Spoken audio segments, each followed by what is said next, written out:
Hello दोस्तों, मैं Sunil sir अपने YouTube चैनल SK स्टडी में आप सबका स्वागत करता हूं। मैंने इससे पहले वीडियो में आपको जब 3/3 कोटि का एक सारणिक होता था तो उसका मैंने R1 के सापेक्ष प्रसार बताया और R2 के सापेक्ष प्रसार बताया। आज हम देखेंगे R3 के सापेक्ष हम प्रसार कैसे करते हैं। जैसे मान लीजिए कि कोई मेरा एक मैंने कोई सारणिक लिया, यहाँ पे मैंने लिखा A1 ये B1 ये C1, A2 V2 और जे C2, A3 V3 और जे C3। क्या करना है, R1 R2 के सापेक्ष सीख चुके हैं, अब चलते हैं R3 के सापेक्ष प्रसार करने पर। सबका तरीका एक ही जैसा है, चिन्हों का नियम आपको भली भांति सीखना है।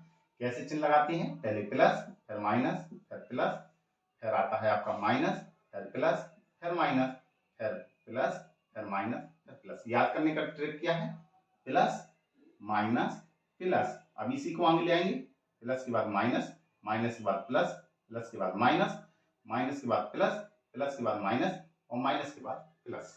ये कैसे होता है, इसके लगाने का तरीका वही है जो आप क्या करते हैं कि जब हम -1 की पावर i प्लस जे रखते हैं, ठीक है, तो उसी से एक घात निकलती है। i क्या होता है, पंक्ति, और j क्या होती है, स्तंभ की संख्या। j क्या होता है, a11 यानी पहली पंक्ति और पहला स्तंभ, तो 1 और 1 रखेंगे तो -1 की पावर सम संख्या हो जाएगी, इसलिए प्लस का निशान।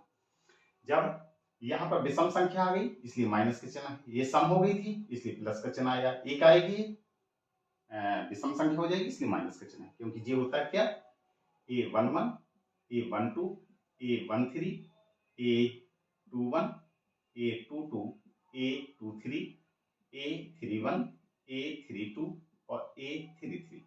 इस कारण से ये चिन्ह plus minus plus minus plus minus plus minus plus आते हैं, ठीक है।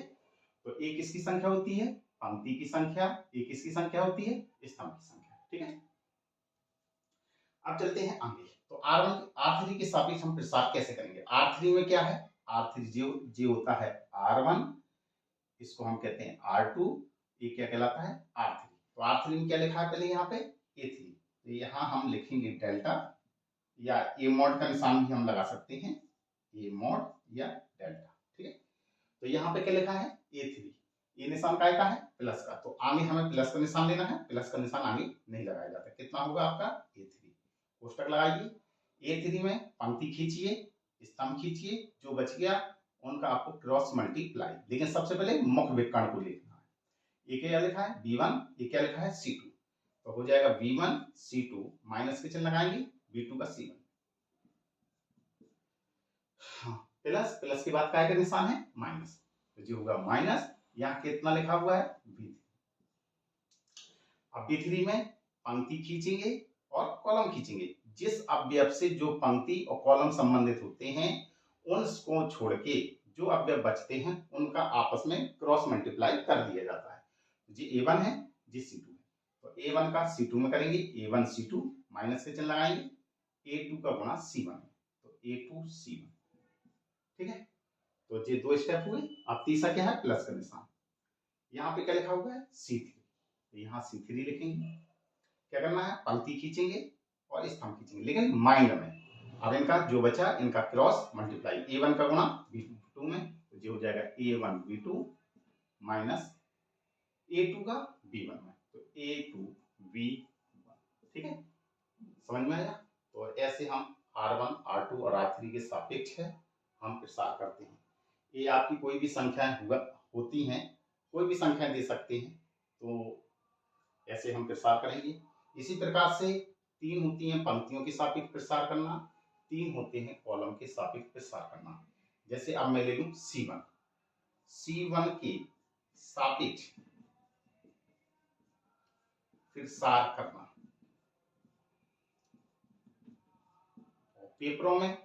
पेपरों में जब कहा जाए कि इसके सापेक्ष प्रसार करिए तभी आपको करना है, नहीं तो आप अपनी इच्छा के अनुसार चाहे जिसके अनुसार प्रसार कर दीजिए। सबसे अच्छा प्रसार होता है प्रथम पंक्ति के सापेक्ष प्रसार करना, ठीक है। तो C1 के सापेक्ष प्रसार कैसे करेंगे? C1 कौन होता है? जी। सबसे पहले जी अवयव को लेंगे। ये अवयव काय का निशान होता है? प्लस का। तो यहाँ पे लिखेंगे डेल्टा बराबर, यहाँ कौन सा अवयव लिखा है? A1। क्या करना है? पंक्ति खींचेंगे, स्तंभ खींचेंगे, जो बचा कैंची गुणा। तो B2 का गुणा C3 में, B2 C3 माइनस के चिन्ह B3 का C2।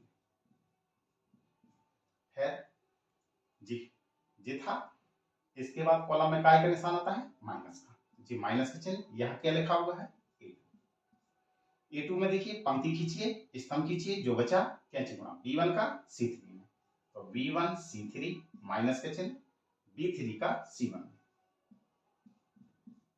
फिर उसके बाद ये माइनस हो गया, माइनस के बाद प्लस। यहाँ क्या लिखा हुआ है? A3। तो यहाँ पे लिखेंगे A3। यहाँ पे पंक्ति खींची माइनस में, स्तंभ खींचा, कितना बचा? V1 C2। तो यहाँ पे लिखेंगे V1 C2 minus B2 C1। ठीक है, ये आपका हल हो गया C1 के सापेक्ष। इसी प्रकार से C2 के सापेक्ष फिर सार कर नहीं पा। तो C2 के सापेक्ष चलिए, C2 कौन सी है? जी वाली पंक्ति। इस पंक्ति के चिन्ह देख लीजिए कैसा है? माइनस। पहला अवयव माइनस का, तो डेल्टा बराबर माइनस कौन सा अवयव लिखा हुआ है? B1। तो लिखेंगे B1। पंक्ति खींचिए, स्तंभ खींचिए, क्या बचा? A2 C3, A2 C3 minus का चिन्ह A3 का C2। अब इसके बाद A माइनस था, माइनस के बाद A कौन सा है? प्लस। जी का निशान आएगा? प्लस का। ये B2 है। क्या करना है? पंक्ति खींचना है, स्तंभ खींचना है, जो बचा A1 C3। तो लिखेंगे A1 C3 ऑटोमेटिक माइनस का निशान A3 का C1 में, A3 C1। ठीक है, तो माइनस प्लस, अब काय का निशान आएगा?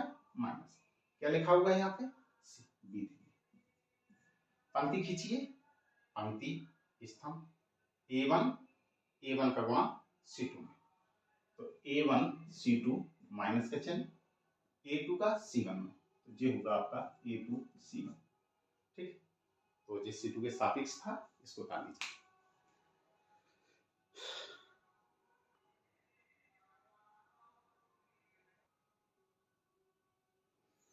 हाँ, अब चलते हैं C3 स्तंभ के सापेक्ष, C3 के सापेक्ष फिर सार करना। तो कैसे करेंगे? C3 कौन सा है? A है। ठीक है, तो इसमें चिन्ह देख लीजिए कैसा है? Plus minus plus. तो ये C1 का लेंगे, डेल्टा बराबर C1 लेंगे प्लस का। C1 से C1 में पंक्ति डालिए, पंक्ति जे हो गया, स्तंभ जे हो गया, कौन बचा? A2 B3। इनका कैंची गुणा कर ला लीजिए, माइनस के चिन्ह लगाएंगे A3 का B2 में। फिर प्लस के बाद काय का निशान आता है? माइनस का। तो C2 काय का निशान लेंगे? माइनस का। अब इसमें पंक्ति डालिए, जे होगा, स्तंभ जे होगा, कितना बचा? A1 V3। A1 V3 minus के चिन्ह A3 V1। इसके बाद प्लस हो गया, माइनस हो गया, ये काय का निशान है? प्लस का। ये क्या लिखा हुआ है? C3। ठीक है, पंक्ति डालिए, जे होगा पंक्ति, जे होगा स्तंभ, क्या है? A1 V2 minus A2 V1। तो A1 V2 minus A2 V1। ठीक है, तो ऐसे हम, आपने देखा कि 3x3 कोटि का एक कोई सारणी दिया हो, तब हम उस सारणी का प्रसार 6 प्रकारों से कर सकते हैं। R1 के सापेक्ष, R2 के सापेक्ष, R3 के सापेक्ष, C1 के सापेक्ष, C2 के सापेक्ष और C3 के सापेक्ष। ठीक है, पेपर में जब किसी के सापेक्ष कहा जाए तभी आपको निकालना है, अन्यथा आप नहीं निकालिएगा। कैसे करना है आपकी फिर इच्छा है, या आप चाहे जिस पंक्ति के सापेक्ष करना हो तो पंक्ति के सापेक्ष कर सकते हैं, स्तंभ के सापेक्ष करना हो तो स्तंभ के सापेक्ष ज्ञात कर सकते हैं। ठीक है, सबसे आसान उपाय होता है पहली पंक्ति के सापेक्ष प्रसार करना। ठीक है, कितना उठा लीजिए।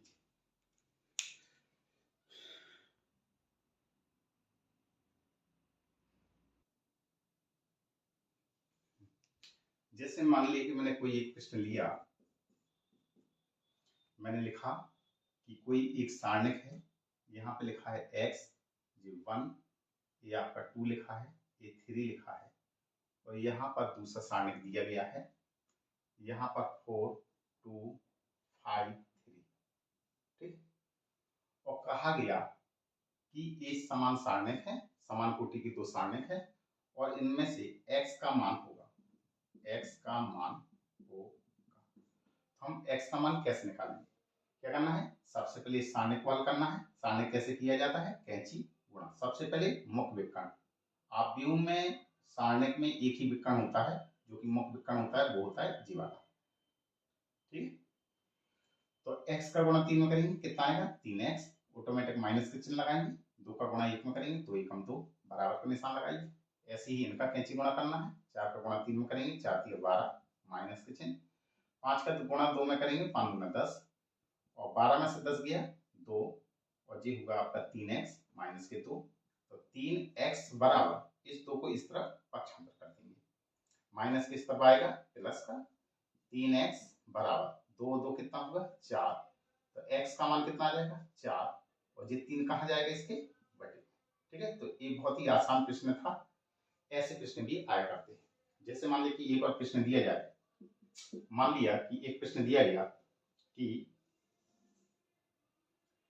एक सारणिक है 1 2 0 3 5 0, नहीं 1 लिख लीजिए, 1 माइनस 1 और ये 2 का फिर सार कीजिए या मान ज्ञात कीजिए।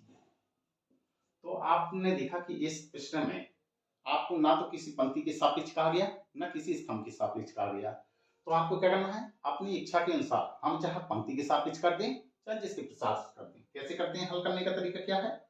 तो लिखेंगे डेल्टा बराबर, आप लिख देंगे, सबसे पहले मैंने आसान उपाय क्या बताया था कि R1 के सापेक्ष ही करिए। तो लिखेंगे, तो R1 के सापेक्ष प्रसार करने पर, R1 कौन होती है? प्रथम पंक्ति, ठीक है। तो डेल्टा बराबर कैसे करेंगे? प्लस माइनस प्लस, तो जी कौन सा है? 1। इसमें पंक्ति खींचिए, स्तंभ खींचिए, कट गया, जो बचा कैंची गुणा। 5 का गुणा 2 में करेंगे, 5 में 10, ऑटोमेटिक माइनस का निशान लगाएंगे। माइनस 1 का गुणा 1 में करेंगे, माइनस का 1, और माइनस माइनस क्या होता है? प्लस। प्लस हुआ, फिर माइनस का निशान। इसको पंक्ति खींची, स्तंभ खींची, कैंसिल हो गया। 3 का गुणा 2 में करेंगे, 3 दूनी 6, ऑटोमेटिक माइनस का निशान। 1 का गुणा 1 में करेंगे, 1 ही कम 1, प्लस हो गया, माइनस हो गया, अब प्लस। ये कितना लिखा है? 0। 0 में पंक्ति खींचिए और स्तंभ खींचिए, जितना बचा कैंची गुणा। 3 का गुणा माइनस 1 में, माइनस का 3, ऑटोमेटिक माइनस का निशान। 1 का गुणा 5 में, 5 कम 5, हल कर लीजिए। 1 गुणा 10 और 1 कितना होगा? 11, माइनस के 2 गुणा 6 में से 1 गया 5, प्लस 0 गुणा माइनस के 3 और माइनस के 5, माइनस के 8, गुणा कर लीजिए आप। 11 गुणा 1 में करेंगे, 11 कम 11, 5 दूनी 10, जी आपका क्या हो जाएगा? 0 हो जाएगा। तो 0 गुणा 8 में करेंगे, माइनस के 0, 11 में से 10 गया, 1 बचेगा, तो जी डेल्टा का मान आ गया। तो जी आपका आंसर। इस तरीके से हम विस्तार करते हैं, ठीक है। इसको उतार लीजिए।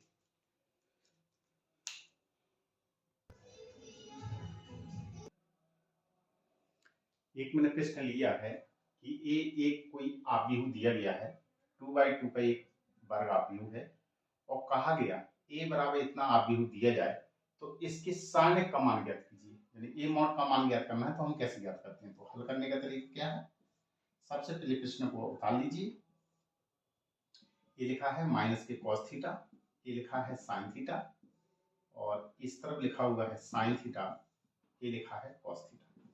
इसके मॉड का मान निकालना है, यानी सारणिक का मान निकालना है। तो सारणिक का मान कैसे निकालते हैं? बस जो आव्यूह का चिन्ह है, आव्यूह को बदल के सिर्फ सारणिक का निशान लगा दिया जाएगा।